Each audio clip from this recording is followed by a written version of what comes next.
Okay, it's day 170. And for those folks who weren't following yesterday, we had a chance, Task Force and I, to meet Robin Gritz last night. And she was a counterterrorism agent within the FBI for a number of years, I think about 2 decades. And she briefed a lot of presidents. And, we went through her career, and she kind of was knocked down by Andy McCabe, unfortunately, as they started competing for positions and he started moving up through the ladder. And I've kind of used Richard III as the Andy McCabe character, and this woman here is sort of the Margaret of Anjou, if you will. Lots of historical analogies that you can pull, but what was really great is meeting both of having Robin meet with Task Force. Task Force talked about law enforcement, and then kind of when you get in the way, what happens, especially kind of in a male-dominated area. So it was a long conversation, about 3.5 hours. But what I took away from it, I left on a post last night. But the last thing I said, so you can read that, but the last thing I said was to get Robin over $20,000. I promised I would, and we'd get her over that thing. And I really think this should be around 500,000. For her to mount a legal challenge, and it's more important than just righting the wrongs of Robin Gritz, as far as what happened to her career.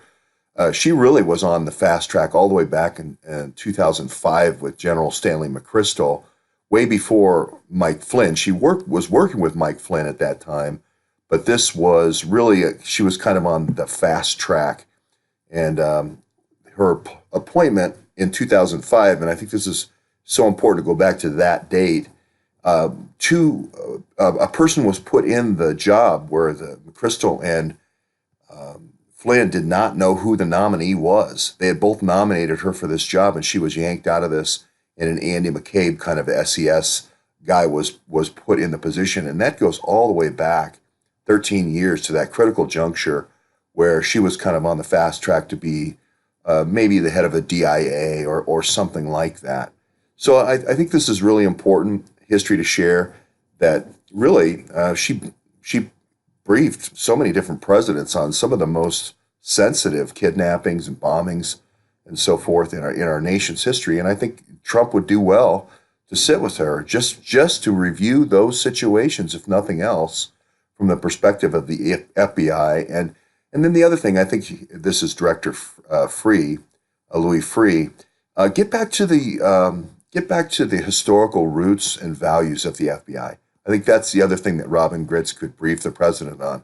So I really want to get away from this idea of Robin Gritz as the victim and so forth, and get more toward the idea of Robin Gritz as the expert. There's a great deal of expertise that she could lend to Trump, and Trump is only going to get this insider SES old boys club. It's not even old boys club. It's kind of a new boys club, billionaire boys club perspective of the FBI. And this, I believe, Trump really has this opportunity in a briefing to really get the old FBI, the old ethics, the Louis Freeh type ethics of the FBI, the Kallstrom type ethics of the FBI. So anyway, looking down here on the donations, there's always some glad-hander, grandstander that always wants to be number one, this idiot George Webb or George Swigert. So I'm thinking of outdoing that dope.